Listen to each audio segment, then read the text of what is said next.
So one of my biggest interests in trauma is really finding ways in which we can limit the amount of blood that we give to patients. It's a huge burden on the system. It can have big complications for the patient from a standpoint of the volume that you end up giving these patients.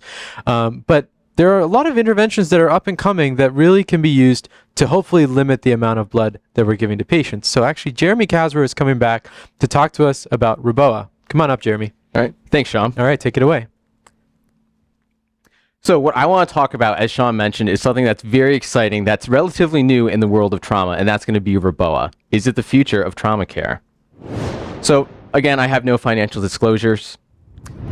So we're going to first talk about what REBOA is, and we're going to go through a bit of the history with it, and then how it's actually developed to what we know today. We'll then talk about how it can dovetail into our trauma resuscitation, and also looking at the literature. And we can then see if this is something that will actually be the future of trauma care, or if it's not ready for prime time yet. So, the clinical dilemma. When we are going to be treating a severe traumatic hemorrhage patient, we have some adjuncts already at our disposal that can help stop bleeding. For extremity wounds, we have tourniquets that can limit life-threatening hemorrhage from a leg or an arm. And we also have hemostatic gauze as well. This can be exceptionally good for places where tourniquets can't get to, say the junctions of the shoulder or at the pelvis. But what can we do, though, about patients that are bleeding out from their torso? We can't put a tourniquet there, and hemostatic gauze is not indicated for places that you cannot compress on. And this is the dilemma that we can then face. Non-compressible torso hemorrhage can be a leading cause of preventable death, and it has been shown in Iraq and Afghanistan to be such that. And while we can do a thoracotomy to do an aortic cross clamp to then limit any hemorrhage that's occurring in the torso, we have a lot of limitations with this. And you need to have a trauma surgeon that's going to be available and an OR in conjunction with that. And while these patients are also bleeding out, it's usually a pretty significant injury. They don't have that much time. And just like this conference, they have what we coin as the golden hour, and we are racing against the clock to try and prevent this lethal hemorrhage. So what can we then do as a trauma team to then intervene for these patients that have non-compressible torso hemorrhage? And this is where REBOA comes in. REBOA stands for Resuscitative Endovascular Balloon Occlusion of the Aorta. We are essentially doing an internal aortic cross clamp by deploying a balloon endovascularly in the aorta. It can help stop life-threatening non-compressible torso hemorrhage, and it's something that can be rapidly deployed and also done before you get to the OR. It can even be done outside of a hospital as well. And the benefits of when you then deploy that balloon is you limit blood loss, and you're also able to optimize the patient's cardiac and cerebral perfusion as well. So, a little bit of history on REBOA. It was first introduced and coined by Lieutenant Colonel Hughes, who was an Air Force surgeon back in the Korean War. It was used on 3 patients that had life-threatening hemorrhage. While they unfortunately all died, it was the first step as the idea of REBOA possibly being an adjunct for a trauma resuscitation.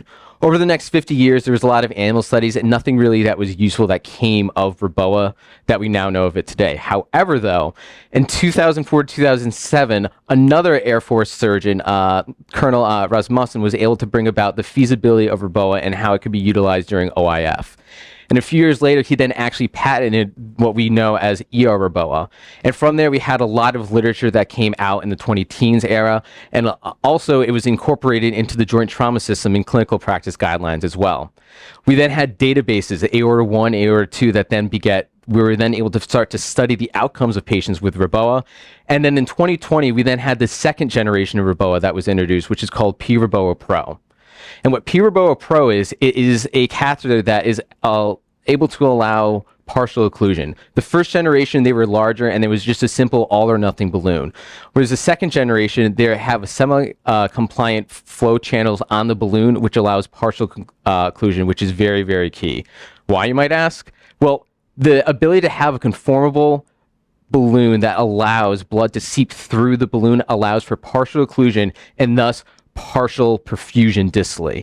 And this tissue preserving partial occlusion is allowing these distal tissues to still get oxygen, but not have a patient exsanguinate. And this is a huge game changer that I'll talk about later on in this presentation that might be the key that we then need to help a lot more of these patients.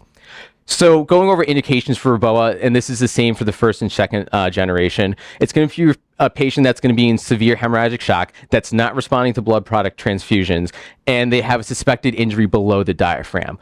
Contraindications would be any significant thoracic injuries that would include blunt aortic injury, or any hemorrhage that's going to be proximal to the left subclavian artery.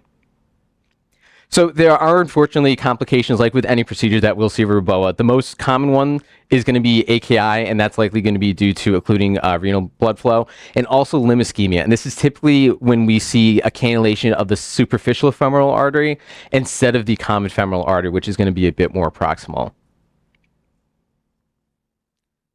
So going over the deployment, what you need to do in order to place REBOA is simply almost the same procedures that we would use for a femoral A-line. Once you have the femoral A-line in place, you can then upgrade it and upsize it to the REBOA sheath that you see there, which is a 7 French introducer sheath. And to then actually place it, we have to then place it somewhere in the aorta, and we have zones that are developed for the REBOA, zones 1, 2, and 3. Zone 1 is going to be anywhere from the left subclavian to the celiac trunk, which will handle any hemorrhage that's going to be distal to the diaphragm. And then zone 3 is going to be anything that is going to be distal to the renal arteries. And this would typically be for any pelvic isolated hemorrhage. This is just a quick overview of actually deploying all the steps for the older ER REBOA catheter. Once you actually introduce the REBOA catheter, you can see on the bottom of the screen that you can then confirm placement with fluoro or chest x-ray. And you can actually watch the arterial lines that are connected up to the REBOA to see that you're actually limiting distal perfusion, and then you're actually successfully doing that internal occlusion of the aorta. So once you have the REBOA up, we can't just high-five everyone on the trauma team and say that our job is done, even though the patient might look better and their blood pressure might respond exceptionally well to the REBOA. It is not a definitive treatment, and the clock is still ticking for this patient.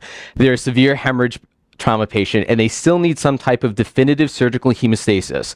So while you do get the REBOA up and it can temporize a patient, you still need to be making every effort to get to the OR or a trauma surgeon in this time. So now that we have gone over a bit about REBOA, let's go a bit over the literature over the last few years to see, is it ready for prime time, and can it actually be the next chapter with trauma care?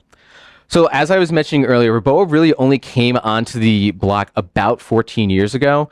And early on, we did see some survival benefits with some literature that was put out there.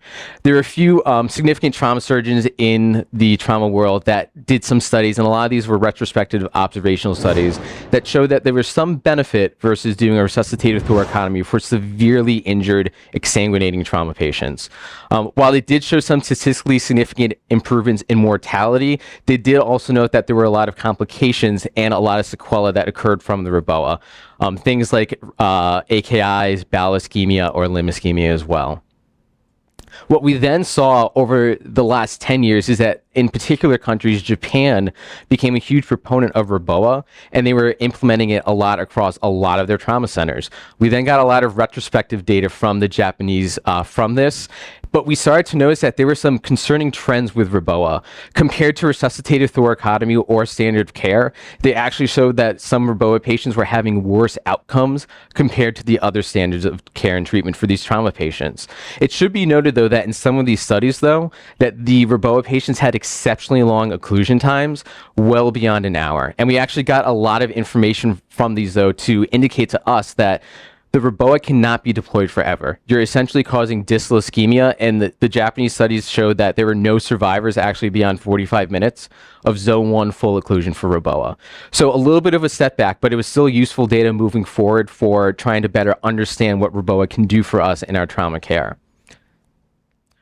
We then saw, with a bit later on with some evidence from some prospective data, that REBOA didn't have any benefit over resuscitative thoracotomy or standard of care. This was done by Dr. Joseph and others here from TQIP data, and it didn't show any statistically significant benefit to REBOA or resuscitative thoracotomy. What we could tell, though, from these more recent literature, though, is that we didn't have any defined beneficiaries for these REBOA patients, nor do we have any established guidelines yet for these REBOA patients either. So we have a device which has mixed signals on it, but we don't have any defined way to compare apples to apples, who's actually going to be benefiting from REBOA and how to best even utilize it. Fortunately, though, we then had some few more recent studies where we were able to parse out a bit better data and see what REBOA and other types of REBOA were doing. A pretty famous study that just came out recently was the UK REBOA trial, and it looked at the older REBOA and how it was utilized in the UK. They showed a trend toward increasing mortality for patients utilizing REBOA versus those who did not get REBOA, but there were some concerning aspects of this study. Of note, with the REBOA arm, only 19 of 46 of the REBOA arm patients actually got REBOA, and their occlusion times were extended as well, just like the Japanese data. And while the actual clinical practice guidelines typically recommend to have the occlusion less than 30 minutes for zone 1, we were seeing patients go far beyond this, and they were not doing well, as likely expected. So at this point, we were finally able to also get some more prospective data, and this was done by Dr. Brenner and others that looked at REBOA that was utilized through the Aorta database that I mentioned earlier across the country. And we're actually seeing for this specifically that some patients were benefiting from REBOA versus resuscitative thoracotomy. What we also were able to see is that we were able to extend occlusion times with the new kid on the block, the Partial REBOA or the REBOA Pro. So now we have a bit more data with a bit more defined guidelines that was utilized in this study to say that REBOA actually could benefit if we have a select patient population, and also showing that Partial REBOA, you could extend occlusion times and still have patients that were surviving.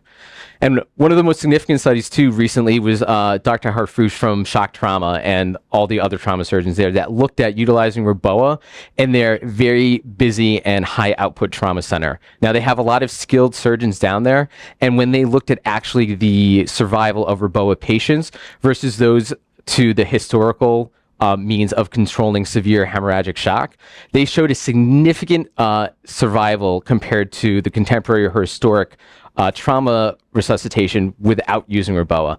Now, I will note that all the trauma surgeons at Shock Trauma, they are exceptional, and they have a very well-oiled machine to manage these trauma patients, and it's not your typical trauma center, but in the right hands for the right patient populations, they did show that it was saving lives. And now we have on the immediate horizon a lot of exciting data that's hopefully going to be published within the next year or so that's looking at the Ukraine war and prolonged field care with the Partial REBOA Pro. While this data is not published yet, we are having some very exciting anecdotal evidence of prolonged partial occlusion time on the time frame of hours and patients surviving. We also have the Aorta databases now incorporating more of the partial REBOA patients as well, and we're starting to see some benefits. Again, this data is not published, but hopefully will be in the next year or two, and I think we'll shed some light on how much more of a benefit partial REBOA can be for these patients. So just to close and to leave you guys with a few thoughts, I know I went over a lot of stuff about REBOA, and there's definitely a lot of mixed bags with it, but one thing that we can definitely take away is that these patients have a narrow physiological balance between life and death when they're bleeding out that much. While it is a benefit that we can then prevent life-threatening hemorrhage, at the same time, we also have to balance on the fact that we are occluding any distal blood flow when we inflate REBOA. We also have to consider as well that the new generation of REBOA is superior to the older ones, and we're seeing longer partial occlusion times, less complications, and also more survival. But we don't have the data yet, and we can't make any definitive conclusions yet that I can hang my hat on to say that REBOA Pro will be the future as of this moment. And we also have to keep in mind too that REBOA is not going to be some type of definitive care for your trauma patient. We still need to incorporate it with a trauma system, whether that's transferring patients to a higher care or getting them to the OR. And we also have to get a defined beneficiaries as well for these patients. I think we're getting a better job at doing this now to seeing which patients can benefit from REBOA, but we need to have unified guidelines and clinical practices to then unify all these patients and make sure that we're doing the most amount of good for these type of trauma patients. And on the horizon, seeing prospective data is going to be also a huge benefit to parse out, is this truly going to be a new standard of care for trauma patients? We also have to better parse out discontinuation criteria as well and see if we can even expand this to other clinical areas like in an austere environment in a war theater or even places like in the pre-hospital utilization area. Thank you so much, guys, and I appreciate all your time, and thanks for tuning in.